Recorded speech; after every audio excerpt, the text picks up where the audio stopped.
You're listening to Lacono, storytelling for the people. This is something new, a beta sample, raw, unpolished, real. I'm releasing 3 chapters of Violet over 3 days, 1 chapter per day. Today is chapter 1. Here's what I need from you.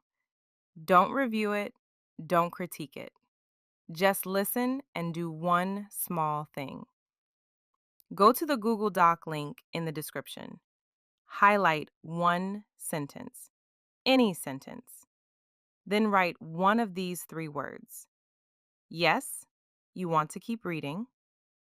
No, you'd stop here. Why? You're curious, but something feels off. That's it.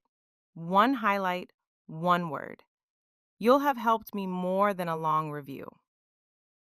Here's chapter 1 of Violet. Was rapping on before the oceans claimed their place. I knew the map upon your face. Chapter 1 Content Creators Conference, Las Vegas, Nevada, the 4th of May 2025. Desmond Hayes didn't just walk on stage. He owned it. Excitement filled the room at the Venetian. The cameras flashed, and a clear energy that suggested an upcoming public embarrassment. A production crew hustled along the periphery, feeding every second to a ravenous online audience.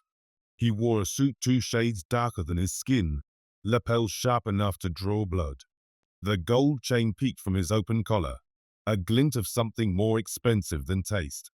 Monique Williams, his debate opponent, stood at the opposite podium. She wore a simple black dress, sleeves rolled to the elbows, box braids pinned behind her head. Her gaze upon him resembled one's view of a spot marring a beloved garment. Before the moderator finished the first question, Desmond interrupted. The problem with black women is that they don't know how to be wives. They want the title, not the work. They think sex and a child are bargaining chips, not responsibilities. The microphone amplified every syllable. He paced, using every inch of the stage. They go to college, rack up degrees, and then what? Single mothers, half on welfare, posting inspirational quotes from jailbait TikTokers. Tell me I'm wrong. The audience shifted in their seats. A few snickers rippled from the peanut gallery up front. A loud cough from the rear made its point. Desmond smiled. Oh, I know what you're going to say, Monique. Statistics. Black women graduate college at higher rates. Black women start businesses. But let's be real, black men want wives, not competitors. There's a reason 25% of us, given the chance, date out. He flashed his teeth at the crowd, eyes sweeping for a reaction. The moderator, a white man in a taupe suit, pretended to take notes. Monique waited. She let his words trail out, heavy as bad weather. When the silence grew painful, she started. You're half right, Desmond. Black women do lead in education. We're the most enrolled group in higher education as a percentage. We launch more businesses than any other female demographic. But instead of asking why we excel, you reduce us to caricatures. She tapped the microphone with a nail. It's always, black women are too loud, too masculine, too much never. What systems made us this way? Never. Who benefits from these stereotypes? She didn't move from her podium. Her voice stayed low, even. Let's talk about welfare. Department of Health and Human Services data. Black people make up 13% of the population, according to their math, but only 26% of welfare recipients. White Americans make up 37% of all welfare recipients, and they're 60% of the country. Who's gaming the system? A murmur went up. A few clapped, hesitant, then gaining volume. Desmond's jaw flexed. He didn't like data. He preferred the mood. Look, he said, I'm not here to debate numbers. I'm talking about what black men see in the real world. Instagram models begging for cash apps. OnlyFans mothers teaching their daughters the grind. He looked dead into the nearest camera, as if it owed him money. If you want to be a man, compete. But don't cry when you get treated like one. Someone in row 3 stood. You don't even know what a real woman is. Security started toward her, but Monique raised a hand. The crowd quieted again. Monique's smile masked genuine emotion.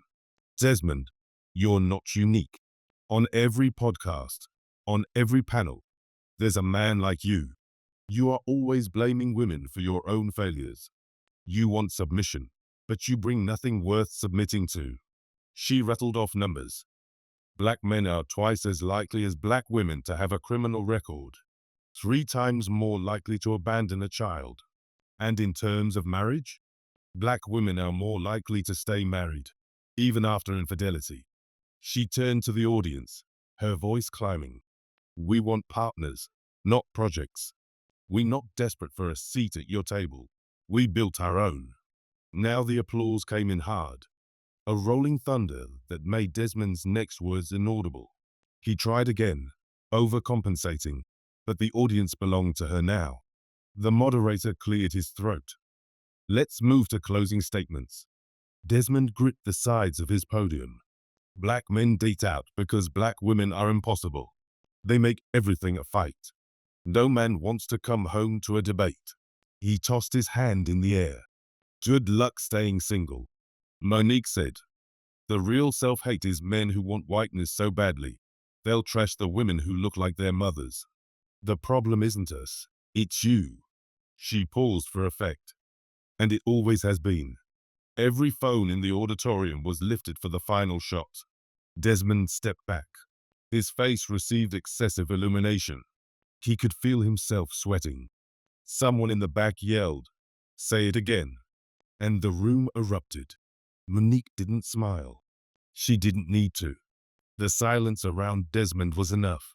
Each tick of the clock felt like an hour of unnatural silence. The moderator's smile was so practiced it left a dent in his cheeks. Let's open it up for questions from the floor. Please keep it brief and civil. Half the crowd lunged for the mics, arms flailing like concertgoers trying to catch the headliner's attention. An usher passed a wireless to a woman halfway up the center aisle. She didn't raise her hand. She just took the mic. Her hair caught the blue from the overheads, shot through with silver at the roots. She wore sneakers, a faded Georgia Tech hoodie, and no makeup. She spoke before the mic even hit her mouth. Desmond, who did you vote for in the last presidential election? Desmond had been ready for a rant, a booby-trapped question.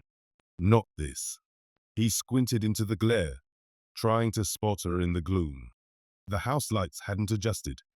He caught a flicker of the woman's face, but couldn't place her. He went for charm. Let me guess. You're one of the 92%? The room tensed. Someone's drink clattered in a cup holder. The woman laughed, deep and clean. Hell yeah. Applause detonated off the side wall, then rolled forward. Desmond's smile strained. You all know what that means, right? 92% of black women vote one way, every time. No thinking, just following orders. She didn't flinch. Better than voting for a clown, or not voting at all. The heat Desmond felt now emanated from the stage lights. He tugged at his collar. You want the truth? I didn't vote. Couldn't pick either one. But I voted for Hillary the time before. Bet that surprises you. The woman's voice sharpened, almost delicate. So you have no issue voting for a white woman, but not a black one. She paused, and the silence thickened. That's all I needed to know about you. She handed the mic to the next person, a clean transfer, as if she'd rehearsed it. A rip went through the room, people slapping knees, leaning into friends' shoulders, cackling. The moderator fought for control, but lost. Monique couldn't help it. She grinned at Desmond, a mouthful of perfect teeth. Time for a show of hands. The moderator said, defeated. Who thinks Monique made the stronger case? An instant forest of arms. Desmond might get two, one being a plant. Desmond stood there, face shining. He watched the crowd, then the rows of cameras, searching for a lifeline. He didn't find one. The debate ended with Desmond being the clear loser. His name was being dragged across social media before he could leave the stage. He made a beeline for his hotel suite, where he called his girlfriend Heather. However, his call went to voicemail. A text message came in from a number he did not recognize. He opened the message to see an explicit video. The text splashed across the screen. "Is this your girl?"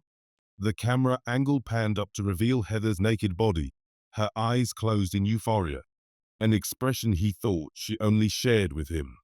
Desmond dropped his phone. He dropped into the chair beside him. His heart hammered in his chest as he thought of their relationship.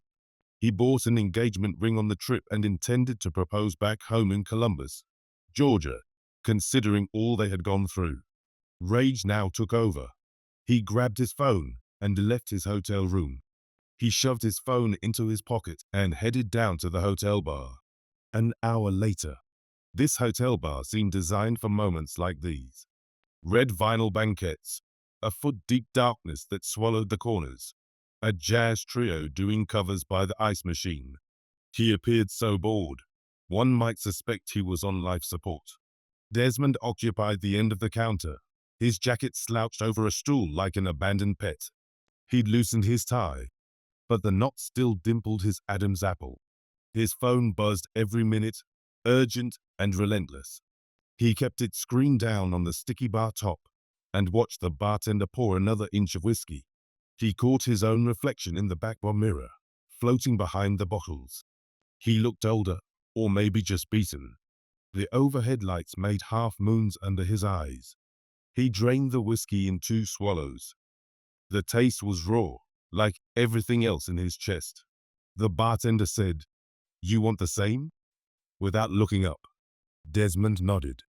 Across the room, Tiffany Matthews slipped through a gap in the crowd, shedding her backpack onto an empty seat.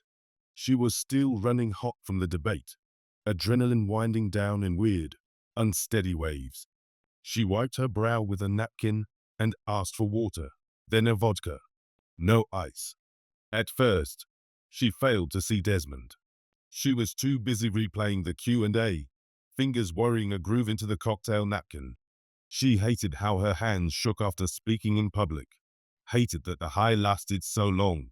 It required 3 minutes for her to identify the man near the bar. She watched him for a moment. He didn't notice her. He was staring into his drink, shoulders slumped, energy leached. He sought to disappear in booze, not the jerk from the platform. Tiffany sipped her vodka, slow, and waited. She considered walking over. She considered leaving.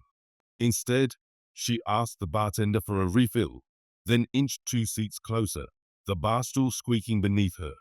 Desmond caught the movement in the mirror, turned, and saw her. He nodded once. Not angry, not embarrassed, just tired. They sat like that for a while. 2 satellites in low orbit, neither one ready to risk a crash.